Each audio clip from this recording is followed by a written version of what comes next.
Bismillahirrahmanirrahim. Welcome to Sandal College Boys Section Online Class Second Year. Dear students, Assalamu alaikum. Here is Akhtar Said, your English teacher. Today we are going to discuss a very important and world famous novel of class intermediate part 2, that is Goodbye Mr. Chips. We'll discuss chapter number 1 of the novel. But before embarking on the text of chapter 1, I would like to tell you something about the writer of the novel Goodbye Mr. Chips and the novel itself. Goodbye Mr. Chips has been written by James Hilton. James Hilton was an English novelist and journalist. He is best remembered for several bestsellers, including Lost Horizon and Goodbye Mr. Chips. In 1938, he had moved to America and then he stayed there in America till his death and wrote Hollywood screenplays. He also won an Academy Award in 1942. Academy Award को ask her award भी कहा जाता है और ये entertainment की दुनिया का, फिल्मी दुनिया का सबसे बड़ा अवार्ड माना जाता है for his work on the screenplay of Mrs Miniver based on the novel by Jan Struther. Now let's discuss the brief history of the novel.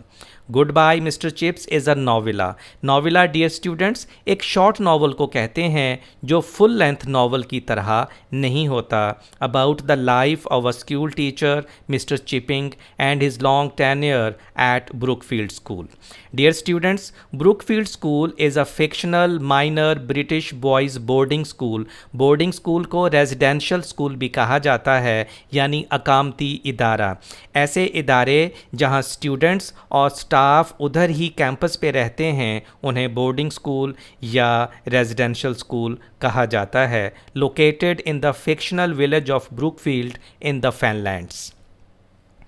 Little Brown and Company USA first published Goodbye Mr. Chips in June 1934 and it attracted a lot of people across the world. Then it was also published by Hodder and Stoughton UK in October 1934. It is amazing that 15,000 copies were sold on the day of its publication. It has been adapted into 2 cinema films, 2 television presentations, radio and theatre as well. James Hilton portrayed his teacher William Henry Balgarnie as Mr. Chips. Mr. Balgarnie served at the Leys School, Cambridge. ये वो school है जहाँ James Hilton खुद पढ़ते थे और ये novel उन्होंने अपने टीचर विलियम हेनरी बेलगार्नी को ट्रिब्यूट पेश करने के लिए लिखा. एक और मौका पर जेम्स हिल्टन ने कहा कि इस नावल की इंस्पिरेशन उनके अपने फादर की तरफ से भी आई जो खुद एक अच्छे इदारे के हेडमास्टर भी थे. Dear students, page number 1 of your novel Goodbye Mr. Chips. First paragraph of chapter 1. Here we will discuss 4 questions. Number 1, what happens when one is getting on in years? Number 2, how did Mr. Chips measure time? Number 3, where did Mr. Chips live after his retirement? Number 4, how did Mr. Chips' voice sound? Question 1 starts here. When you are getting on in years, getting on in years becoming old but not ill, of course, you get very sleepy at times. Sleepy means drowsy, lethargic, and the hours seem to pass like lazy cattle moving across a landscape. Landscape means scenery, countryside. जिस तरह सुस्त से जानवर बड़ी आहिस्तगी से चलते हुए किसी देहाती इलाके के पास से गुज़रते हैं, किसी कुदरती मंज़र के पास से गुज़रते हैं, बिल्कुल इसी तरह जब इंसान बूढ़ा हो जाता है तो वो भी सुस्त पड़ जाता है. It was like that for Chips. Chips is the hero of the novel. A legendary teacher serves at Brookfield for 45 years and dies at the age of 85 years. As the autumn term progressed and the days shortened till it was actually dark enough to light the gas before call over. Call over is a term that is used in residential institutions. Call over हाज़िरी को कहते हैं कि शाम की हाज़िरी लगाने से पहले ही दिन छोटे होने की वजह से अंधेरा इतना छा जाता था कि गैस लैंप जलाने पड़ जाते थे। वैसे डियर स्टूडेंट्स, रेजिडेंशियल इंस्टीट्यूशंस में ये कॉल ओवर कई मरतबा दिन में होती है ताकि बच्चों की काउंटिंग पूरी रहे। For Chips like some old sea captain still measure time. From here second question starts, how did mister Chips measure time?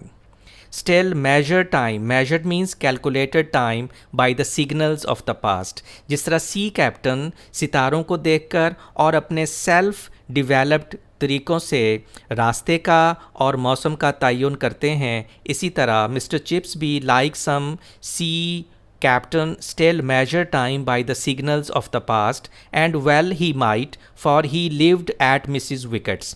Mrs. Wicket is another very important character who is the landlady of Mr. Chips. Mr. Chips, after retirement, lives at Mrs. Wicket's house as a paying guest. Mrs. Wicket herself was and in charge of linen room at Brookfield. After retirement, she had her own home just across the road from the school. He had been there for more than a decade. Decade means 10 years, ever since he finally gave up his mastership.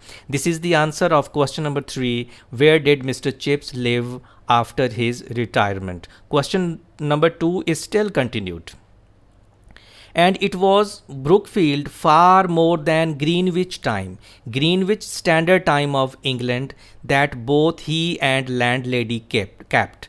Landlady means owner, proprietor. It means Mr. Chips and Mrs. Wickets did not follow the Greenwich time, rather they followed the bells of school. Mrs. Wicket, Chips would sing out in that jerky, high-pitched voice. This is the answer of last question. How did Mr. Chips' voice sound? Mrs. Wicket, Chips would sing out in that jerky. Jerky means shaking. He was now old. There was a bit shaking in his voice, but high-pitched. High-pitched means sharp, resonant voice that had still a good deal of sprightliness. Sprightliness means cheerfulness, liveliness. In it, you might bring me a cup of tea before prep, will you? Prep is again a very important term that is used in residential institutions. It is preparatory class in the boarding schools. Normally, preparatory class lasts for more than 1 hour, and there are normally 2 preps in the evening at the boarding schools. Dear students, here we'll discuss 2 questions. Number 1, what did Mr. Chips do after the call over? This question may be asked in 2 ways, and very important question from the examination point of view. Describe Mr. Chips' activities before going to bed. Number 2, what kind of sleep did he enjoy after his retirement? When you are getting on in years, it is nice to sit by the fire and drink a cup of tea and listen to the school bell sounding. Sounding means announcing, signaling. ये जो residential institutions होते हैं उनमें हर activity की bell होती है, और mister Chips ने अपनी ज़िंदगी स्कूल बेल्स के हिसाब से सेट की हुई थी, और वो सुनते थे उनको sounding dinner, call over, prep and lights out. These are the terms which are used in residential institutions. Dinner यानी खाने की भी बेल होती थी, then call over हाज़िरी के लिए भी बेल होती थी। जैसे मैं पहले बता चुका हूँ, रेजिडेंशियल इदारों में दिन में कई मरतबा बच्चों की हाज़िरी हो जाती है, यानी उनकी काउंटिंग पूरी की जाती है। Prep, as I have told you in the previous slide, prep means preparatory class, जो कि नॉर्मली 2 preps होती हैं जिनमें बच्चे बैठ के होमवर्क करते हैं या अपना स्टडी वर्क करते हैं, और एक प्रेप अमूमन 1 घंटे से 1.5 घंटे के दरमियान तक होती है। And lights out, lights out last bell होती है जिसके साथ लाइट्स आउट हो जाती हैं। It means now it is time for bed. बच्चे अपने अपने रूम्स में जाके सो जाते हैं। Chips always wound up the clock, यानी चाबी देता था अपने क्लॉक को। Here the answer of first question starts, what did mister Chips do after the call over? Or describe mister chips activities before going to bed. Chips always wound up the clock after that last bell. That last bell was for lights out. Then he put the wire guard. Wire guard means net, protector, in front of the fire, turned out the gas, and carried a detective novel to bed. Rarely means hardly, scarcely. Here, question number 2 starts. What kind of sleep did he enjoy after his retirement? Rarely did he read more than a page of it before sleep came swiftly. Swiftly means quickly, fast, and peacefully, more like a mystic. Mystic means spiritual. Intensifying means increasing, deepening of perception. Perception means vision, insight, than any changeful entrance into an other world. उनकी नींद किसी दूसरी दुनिया में जाने की बजाय एक गहरी रूहानी कैफियत जैसी होती थी. For his days and nights were equally full of dreaming. Two questions will be discussed in this paragraph, and both the questions are very important from the examination point of view. Number 1, what were Dr. Merivale's views about Chip's health? Number 2, what advice did Dr. Merivale give to Mrs. Wickett about Mr. Chip's health? He was getting on in years, but not ill, of course. Indeed, as Dr. Merivale said. Dr. Merivale is another very important character who is family doctor and friend of Mr. Chips, who came to see Mr. Chips every fortnight. There was really nothing the matter with him. My dear fellow, you are fitter than I am. This is the answer of question number 1. Merivale would say, sipping a glass of sherry when he called every fortnight or so, you are past the age when people get these horrible diseases. Horrible means terrible, dreadful diseases. You are one of the few lucky ones who are going to die a rarely natural death. This is, of course, if you die at all. You are such a remarkable old boy. उनको प्यार से कहते हैं old boy because he was very fit. Remarkable means amazing, extraordinary. You are such an amazing old boy. You are such an extraordinary old boy that one never knows. But when Chips had a cold, or when east winds roared means thundered, वो शोर पैदा करती, उनकी बहुत ज़्यादा east winds की आवाज़ आती ओवर द फैनलैंड्स. फैनलैंड्स कहते हैं low wetland, low marshy land. Merivale would sometimes take Mrs. Wickett aside in the lobby and whisper. Lobby means corridor. Here question number 2 starts, that is, what advice did Dr. Merivale give to Mrs. Wickett about Mr. Chip's health? Look after him. You know, his chest. It puts a strain on his heart. Strain means stress, pressure. Nothing really wrong with him, only anhedonia. Anhedonia means old age. He wants to say that all the problems of Mr. Chips are because of his old age. But that's the most fatal complaint of all. Fatal means deadly, incurable. But that's the most deadly complaint of all. But that's the most incurable complaint of all. Here complaint means illness, disease in the end. Here we'll discuss 2 questions. Number 1, what was the significance of 1870? As far as this novel Goodbye Mr. Chips is concerned, 1870 is a very important year, as the writer James Hilton has mentioned 7 different important events in the novel on different occasions. I have discussed all these events under one heading in my introductory lecture to the novel Goodbye Mr. Chips. The link of my lecture is in the description section below. I would like you to watch it also to have a comprehensive overview of the novel. Question 2. Which school did Mr. Chips join before Brookfield, and why did he leave that? Anno Domini, it means old age. By Jove is an expression to say वाक्यतन ऐसा ही है, it is the reality. Yes, born in 1848. This was the year when Mr. Chips was born and taken to the Great Exhibition. The Great Exhibition was conducted in Hyde Park, London, that was based on culture and industry. And Mr. Chips was taken there as a toddling child. Toddling means staggering, so trolling. Not many people still alive could boast a thing like that. Boast means brag, show off. Besides, Chips could even remember Brookfield in Weatherby's time. Weatherby was another important character, a legendary headmaster of Brookfield. He served Brookfield from the year 1840 to 1870. Again, 1870 is a very important year. A phenomenon, a remarkable thing, a remarkable event. That meeting was a remarkable thing for Mr. Chips. Weatherby had been an old man in those days, 1870, easy to remember because of the Franco-Prussian War. Franco-Prussian means a war between France and Germany that lasted from July 19, 1870 to May 10, 1871. Chips had put in for Brookfield after a year at Melbury.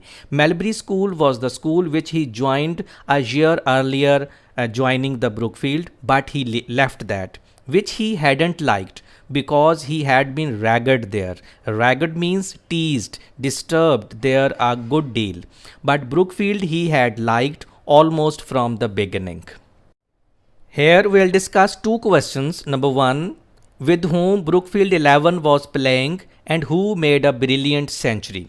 Number two, what kind of person was Mr. Weatherby and when did he die? From here, the first question starts.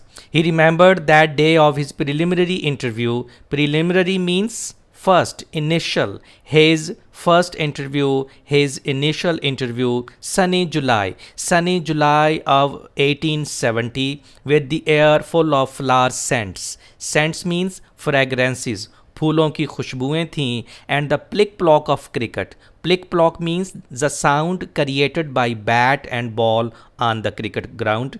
On the pitch, Brookfield was playing Barnhurst. With whom Brookfield 11 was playing? Barnhurst is a town and the school name was also Barnhurst because of the name of the town. And one of the Barnhurst boys, a chubby little fellow. Chubby means plump, fat, mota taza, made a brilliant century. Brilliant means excellent, wonderful, made an excellent century, made a wonderful century. Queer that a thing like that should stay in the memory so clearly. From here, the second question starts. What kind of person was Mr. Weatherby and when did he die? Weatherby himself was very fatherly. Fatherly means affectionate, caring, मोहब्बत करने वाले, ख्याल करने वाले, and courteous. Courteous means civilized, polite. He must have been ill then, poor chap, for he died during the summer vacation. Died in the year 1870. Before Chips began his first term, but the two had seen and spoken to each other anyway. Here in this part, we will discuss a very important question. What advice did Mr. Weatherby give to Mr. Chips? And this is the advice to any teacher. Chips often thought as he sat by the fire at Mrs. Wickett's, I am probably the only man in the world who has a vivid recollection. Vivid means clear. Recollection means memory, remembrance of old Weatherby. Vivid. Yes, it was a frequent picture. Frequent means repeated picture in his mind. That summer day with the sunlight filtering through. Filtering means sifting, straining, with the sunlight sifting through the dust, with the sunlight straining through the dust in Weatherby's study. You are a young man, Mr. Chipping, and Brookfield is an old foundation. Remember, Brookfield was an old foundation, it was a trust. Youth and age often combine well because Mr. Chips was young and Brookfield was an old foundation, was an old school. Mr. Weatherby said, "Youth and age often combine well. Give your enthusiasm to Brookfield. Enthusiasm, fervor, passion, zeal, and zest to Brookfield, and Brookfield will give you something in return. And don't let anyone play tricks with you." This was the most important advice to Mr. Chips. And don't let anyone play tricks with you. Gather that discipline was not always your strong point at Melbury. It means Wetherby को पता था कि mister chips का जो discipline था वो बहुत अच्छा नहीं रहा था मेलबरी में, जिस वजह से उन्हें वो स्कूल छोड़ना पड़ा था. Well no perhaps not sir. और मिस्टर चिप्स ने भी उसको एक्सेप्ट किया कि यस, उनका डिसिप्लिन अच्छा नहीं था. Never mind, you are full young. It is largely a matter of experience, because experience trains you how to deal with the situation. You have another chance here. Take up a firm attitude. Firm means steady, solid, strict, सख्त attitude अपनाएं from the beginning. That's the secret of it. Here we'll discuss one question. What type of students were there during the first class of Mr. Chips at Brookfield? Perhaps it was. He remembered that first tremendous ordeal. Tremendous means horrible, खौफनाक. Ordeal, trial, suffering, आजमाइश, मुसीबत of taking prep. Prep I have already discussed. Prep is a preparatory class that is conducted in the boarding in the evening. Normally there are 2 preps in the boarding school. The students study there, the students do their homework there during that prep. A September sunset more than half a century ago, big hall full of lusty. Lusty means vigorous, energetic, barbarians. Barbarians means savages, ruffians. ये उन students की तरफ इशारा है. Ready to pounce on him. Pounce means attack on him, jump on him as their legitimate prey. Legitimate means lawful, कानूनी, जायज़. Pray means शिकार, victim, target. यानी वो बच्चे तैयार बैठे थे कि वो इस नए आने वाले टीचर मिस्टर चिप्स पे हमला कर दें. His youth, fresh complexioned, high collared and side whiskers. बड़ा फैशनेबल थे mister chips.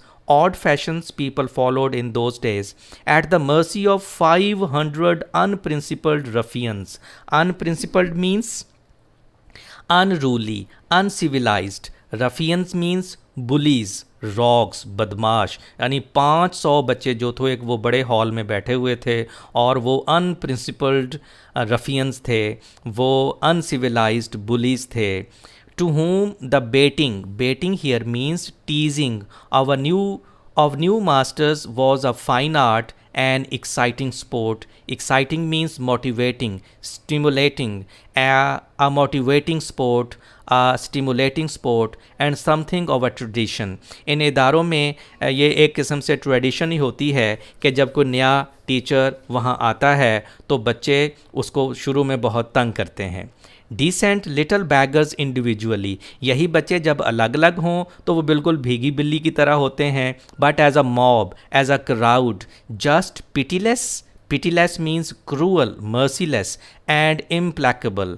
इम्प्लैकेबल means unkind, callous. लेकिन जब वो क्राउड की शक्ल में यही बच्चे होते हैं तो वो पिटीलेस और इम्प्लैकेबल होते हैं. यानी ये पिटीलेस और implacable are synonymous to each other. In the same way their synonyms are also synonymous to each other. Here we'll discuss one question: who dropped the desk lid and how Mr. Chips punished him. The sudden hush. Hush means silence as he took his place at the desk on the dais. यानी चबूतरे पर वो desk पे जब अपनी जगह पे जाके बैठे तो एकदम खामोशी छा गई. The scowl. Scowl means frown, anger. He assumed to cover his inward nervousness. अंदर से तो वो थोड़े नर्वस ही थे लेकिन अपने चेहरे पे उन्होंने स्काउल, एंगर और एक गुस्सा तारी किया बच्चों के लिए कि ताकि वो उसे तंग ना करें. The tall clock ticking behind him and the smells of ink and varnish. The last blood red rays slanting in slabs. Slanting means sloping, leaning यानी शाम की जो एक सुर्खी सी होती है सूरज की, वो किरणें आ रही थीं through the stained glass windows. Someone dropped a desk lid quickly, he must take every one by surprise, उसे हर एक को हैरान कर देना है। He must show that there was no nonsense about him, उसे सख्ती से आड़े हाथों लेना है बच्चों को कि उसके बारे में कोई हैंकी फैंकी नहीं चलेगी। You there in the fifth row, you with red hair, what is your name? Cowley sir. Cowley is a very interesting character here, the first boy whom Mr. Chips punished। और इसकी 3 generations फिर आती हैं। अभी इसी chapter में हम उसके बारे में बड़ा ही इंटरेस्टिंग इवेंट्स पढ़ते हैं। Very well, Cowley, you have 100 lines, and this is the biggest punishment in residential institutions, that he had to write 100 lines. No trouble at all after that. He had won the first round. Here in this part, we will discuss one question. What did Mr. Chips say to second Cowley? And years later, when Cowley was an older man means a member of a municipal council of the city of London, and a baronet. Baronet means landlord, and various other things. He sent his son, also red-haired, to Brookfield, and Chips would say, Cowley, your father was the first boy I ever punished when I came here 25 years ago. He deserved it then, and you deserve it now. How they all laughed, and how Sir Richard laughed when his son wrote home the story in the next Sunday's letter. Here we'll discuss one question. What did Mr. Chips say to third Cowley? And again, many years after that, there was an even better joke. For another Cowley had just arrived, son of the Cowley who was the son of the first Cowley, and Chips would say, punctuating his remarks, punctuating means interrupting. अब वो बूढ़े हो गए थे तो words भी रुक रुक के निकलते थे। With that little that had by then become a habit with him. Cowley, you are a splendid example of, splendid means remarkable, excellent example of inherited traditions. I remember your grandfather, he could never grasp means understand, the ablative absolute. It is a grammatical term used in Latin. He could never understand the ablative absolute. A stupid fellow, your grandfather, and your father too. This is the privilege got by a teacher who can use such words for the father of his students. I remember him. He used to sit at that far desk by the wall. He wasn't much better either, but I do believe, my dear Cowley, that you are the biggest fool of the lot. Roars of laughter. बच्चे एक बड़ा कहकहा मार के हंसते हैं। Here in this part, we'll discuss one question. How did Mr. Chips feel and remember when the autumn gales rattled the windows? A great joke, this growing old but a sad joke too in a way. And as Chips sat by his fire with autumn gales rattling the windows, gales means winds, rattling means knocking, हवा खटखटाती थी आगे windows को। The waves of humour and sadness swept over him very often until tears came. जब वो इस तरह के वाक़यात याद करते तो वो उदास भी हो जाते, हालांकि वो ह्यूमर होता था। वो इतना उदास हो जाते कि उनकी आंखों में आंसू आ जाते। So that when Mrs. Wickett came in with his cup of tea, she did not know whether he had been laughing or crying, and neither did Chips himself. That's all of today's lecture, dear students. You might have enjoyed this lecture as the writer James Hilton gave us a lot of information of Mr. Chips and the novel Goodbye Mr. Chips. Mr. Chips was born in 1848. Then he joined Melbury Public School in 1869. Then in 1870 he joined Brookfield Public School. He met Mr. Weatherby. There was a match between Barnhurst and Brookfield Public School. Then the first ordeal of taking the first prep, then the Cowley family. If you have any problem, dear students, if you have any question, you may comment in the comment section below. I'll be there to answer your questions. Till some next lecture, take a very good care of yourself. Thank you very much.